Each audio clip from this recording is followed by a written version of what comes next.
ప్రస్తుతం మహారాష్ట్రలోని టీసీఎస్‌లో జరిగిన లవ్ జిహాద్ ఘటన మరొక ముందే మరో లవ్ జిహాద్ ఘటన వెలుగులోకి వచ్చింది. అదే రాష్ట్రంలోని అమరావతి అనే ఊరిలో ఈ ఘటన వెలుగు చూసింది. ఒక 19 ఏళ్ల కుర్రాడు దాదాపు 2 సంవత్సరాల నుంచి 200 మంది మహిళలను, ముఖ్యంగా హిందూ అమ్మాయిలు ఎవరైతే ఉంటారో వాళ్ళని టార్గెట్ చేసుకొని వాళ్ళకు లవ్ జిహాద్‌కు పాల్పడ్డాడు. వాళ్ళందరితో సెక్స్ చేస్తూ వాళ్ళ వీడియోలు తీసుకొని బ్లాక్‌మెయిల్ చేశాడు.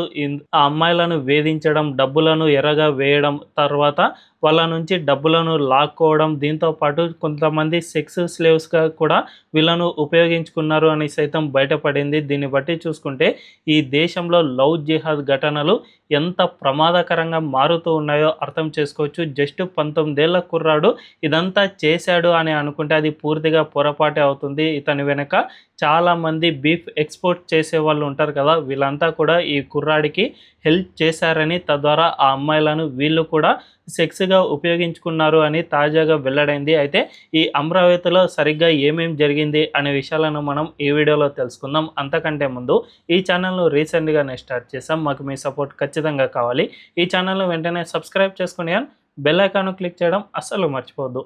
ఇక డీటెయిల్స్‌లోకి వెళ్తే, అమరావతిలో మహ్మద్ అయాజ్ అలియాస్ తన్వీర్ అనే 19 ఏళ్ల యువకుడు ఈ లవ్ జిహాద్ మొత్తాన్ని నడిపించాడు. జనరల్‌గా ఈ అమరావతి అనే పట్టణంలో ఎక్కువగా కోచింగ్ సెంటర్లు ఇవన్నీ ఉంటాయి. జనరల్‌గా ఇక విద్యార్థులు అన్నాక కోచింగ్ సెంటర్లు లేదంటే ట్యూషన్లకు వెళ్తూ ఉంటారు కదా! ఈ తన్వీర్ అనే అబ్బాయి ఆ కోచింగ్ సెంటర్‌లో అడ్మిషన్ తీసుకుంటాడు. అంటే అక్కడ చదువుకోవడానికి అనేది కాదు, కానీ ఈ అమ్మాయిలతో స్నేహం ఏర్పరచుకోవాలన్నా, పరిచయం పెంచుకోవాలన్నా కూడా ఈ కోచింగ్ సెంటర్లు అనేవి చాలా ఈజీ టార్గెట్ అవుతుంది. సో అక్కడ ఇతను ఫస్ట్ అడ్మిషన్ తీసుకుంటాడు. ఆ తర్వాత అక్కడ ఉన్న హిందూ అమ్మాయిలు ఎవరైతారో వాళ్ళందరి దగ్గర పరిచయాలు పెంచుకుంటూ వస్తాడు. తర్వాత మెల్లిగా వీళ్ళను కేఫ్‌లకు తీసుకుపోతాడు. అక్కడ నుంచి ఇతని క్రీడ స్టార్ట్ అవుతుంది.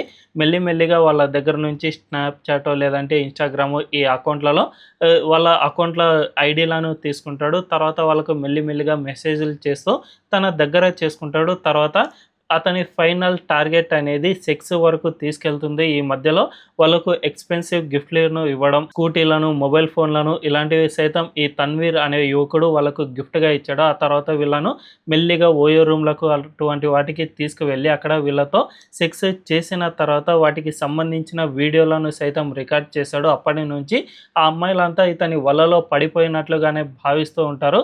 అయితే ఒక 19 ఏళ్ల యువకుడికి ఇంత ఎక్స్‌పెన్సివ్ గిఫ్ట్‌లను ఇవ్వడానికి డబ్బులు ఎక్కడి నుంచి వచ్చాయి అంటే, ఈ అమరావతి పట్టణంలో బీఫ్ ఎక్స్‌పోర్ట్స్ ఎవరైతే చేస్తూ ఉంటారో ఈ ఎక్స్‌పోర్ట్ చేసే వాళ్ళందరి పేరు బొరోదో గ్యాంగ్ అనేది ఒకటి ఉంటుంది. వీళ్ళే ఈ కుర్రాడికి డబ్బులను సరఫరా చేస్తూ ఉన్నారు. వాడు ఎంత అడిగితే అంత డబ్బులను ఇచ్చేస్తూ ఉన్నారు. సో వీళ్ళు ఈ విధంగా డబ్బులను ఇచ్చినందుకు గాను ఎవరైతే ఈ అమ్మాయిలు అతని వలలో పడి ఉంటారు కదా! వాళ్ళను వీళ్ళ దగ్గరికి సైతం పంపించేవాడు అని ఇన్వెస్టిగేషన్‌లో తేలింది. తద్వారా దీని అంతటికి ఒక నెక్సస్ అనేది క్రియేట్ అయింది.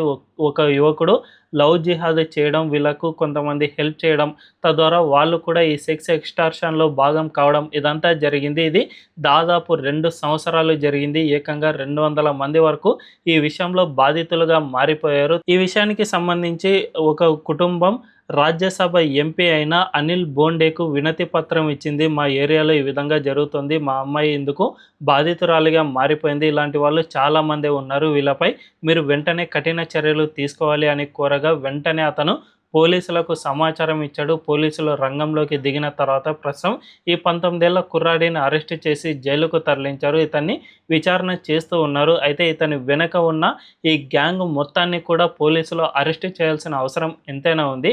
సో ఈ సినారియో మొత్తాన్ని చూసుకుంటే హిందూ అమ్మాయిలు ఎంత జాగ్రత్తగా ఉండాలో అర్థమవుతుంది. మీరు ఖచ్చితంగా ఏ ఒక్క పరిచయం ఏర్పడినా కూడా ఇంట్లో చెప్పేంత ధైర్యంగా ఉండండి. మీకు ప్రేమ అయినా కూడా ఇంట్లో చెప్పే మీరు చేయండి. ఎందుకంటే ఈ విధంగా మీరు గనక ఒక్కసారి బ్లాక్‌మెయిల్‌కు గురైతే ఆ ఊబి నుంచి బయటికి రావడం చాలా అంటే చాలా కష్టమవుతుంది. సో అంత దూరం వెళ్ళకుండా ముందుగానే పేరెంట్స్‌కు ప్రతి విషయాన్ని చెబుతూ వస్తూ ఉంటే ఖచ్చితంగా ఇది మొదటిలోనే అంతమైపోతుంది అని చెప్పుకోవచ్చు. అంతేకాకుండా పేరెంట్స్ కూడా పిల్లలకు చాలా స్వేచ్ఛగా తమ అభిప్రాయాలను మీ దగ్గర పంచుకునే విధంగా స్వేచ్ఛను ఇవ్వండి. లేకపోతే ఇలాంటివి దాచిపెడితే ఖచ్చితంగా ఎన్నో దారుణాలకు ఇది దారి తీస్తుంది. ముఖ్యంగా మన దేశంలో ఇప్పుడు ఈ లవ్ జిహాద్‌ను కొనసాగించడానికి విదేశాల నుంచి సైతం డబ్బులు వస్తున్న పరిస్థితి నెలకొంది. గతంలో యూపీలో చంగూర్ బాబా అనే ఒక వ్యక్తి లవ్ జిహాద్‌ను నిర్వహించడానికి సౌదీ అరేబియా లాంటి దేశాల నుంచి డబ్బులు తెచ్చుకున్నాడని కూడా